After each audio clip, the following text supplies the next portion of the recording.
भाग एक। पप्पू की प्रेरणा। गांव रामपुर में एक अनोखा बंदा रहता था। नाम था पप्पू। अब आप सोचेंगे कि पप्पू तो हर जगह होते हैं, लेकिन यह पप्पू खास था।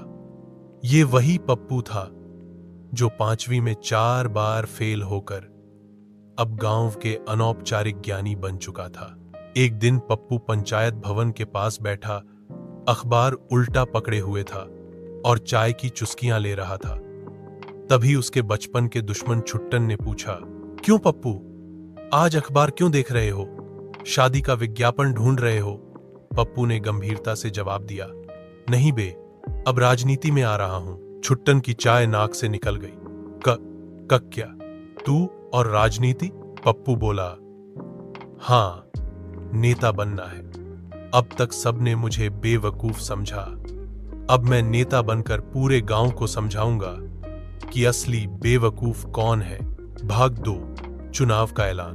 पप्पू ने अपने घर की छत से एक पुराना माइक उठाया जो शादी ब्याह में काम आता था और पूरे गांव में अनाउंस किया, गांव वासियों सुनिए, इस बार पंचायत चुनाव में मैं पप्पू उर्फ गोलगप्पा पांडे चुनाव लड़ने जा रहा हूं। सबको फ्री में गोलगप्पे खिलाऊंगा और हर घर में रंगीन टीवी दूंगा। लोग हौसते हौसते लौटपोट हो गए। एक बुजुर्ग बोले, बच्चों के खिलौने बंट रहे हैं, क्या जो हर कोई नेता बन रहा है? लेकिन पप्पू ने हार नहीं मानी। उसने अपने छोटे भाई को मीडिया प्रभारी बना दिया, जो दिन भर मोबाइल लेकर वीडियो बनाता था। भाग 3, चुनाव प्रचार की कॉमेडी। पप्पू का चुनाव प्रचार किसी बॉलीवुड फिल्म से कम नहीं था। उसने अपनी स्कूटी पर नेताजी आ रहे हैं का पोस्टर चिपका दिया।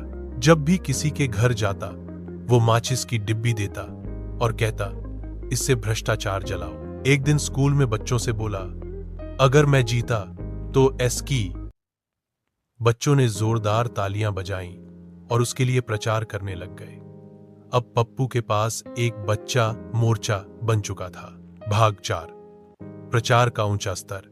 पप्पू ने गांव के चौराहे पर एक मंच लगाया और बोले, मेरे प्यारे जनता जनार्दन, मैं वादा करता हूं कि हर रविवार को पकौड़े और समोसे फ्री बांटे जाएंगे। और हां, शादी के बाद दूल्हा दुल्हन को फ्री हनीमून पैकेज रामपुर के तालाब में दूंगा। लोग हौसते हौसते गिर पड़े। छुट्टन ने चिढ़ाते हुए पूछा, पप्पू, नेता बनने के बाद सबसे पहले क्या करेगा? पप्पू बोला, सबसे पहले नेता वाली चाल सीखूंगा, धीरे धीरे चलना, हाथ हिलाना और झूठ बोलना। भाग 5, विपक्ष की चालाकी। गांव के सरपंच कन्हैया लाल जी, जो पिछले 20 सालों से गद्दी पर बैठे थे, उन्हें यह मजाक बर्दाश्त नहीं हो रहा था। उन्होंने सोचा कि पप्पू का मजाक उड़ाने से ही वो जीत जाएंगे। कन्हैया लाल जी ने एक रैली की जिसमें बोले, ये पप्पू तो स्कूटी वाला नेता है, इसे गांव के नालों का नहीं, केवल गानों का ज्ञान है। पप्पू बोला, बिल्कुल, और वही गाने आपके भाषण से अच्छे लगते हैं। भीड़ में ठहाका गूंजा। भाग 6, चुनाव का दिन आया। पप्पू ने पोलिंग बूथ के बाहर फोल्डिंग कुर्सी लगाकर खुद को स्वागत अधिकारी घोषित कर दिया। जो भी वोट डालकर आता, उसे एक पान की गोली और हंसी का चुटकुला सुनाया जाता। पप्पू का भाई कैमरा लेकर कहता, नेताजी की दरियादिली देखिए। भाग 7, नतीजों की शाम। चुनाव परिणाम की शाम आई। पूरे गांव में चर्चा थी, क्या पप्पू सच में जीत जाएगा? गणना शुरू हुई। पहले राउंड में पप्पू को मिले 3 वोट, दूसरे राउंड में पप्पू को मिले 2 वोट, तीसरे राउंड में पप्पू को मिले 0 वोट। पप्पू परेशान बोला, 5 वोट, लेकिन हमारे घर में तो 7 लोग हैं।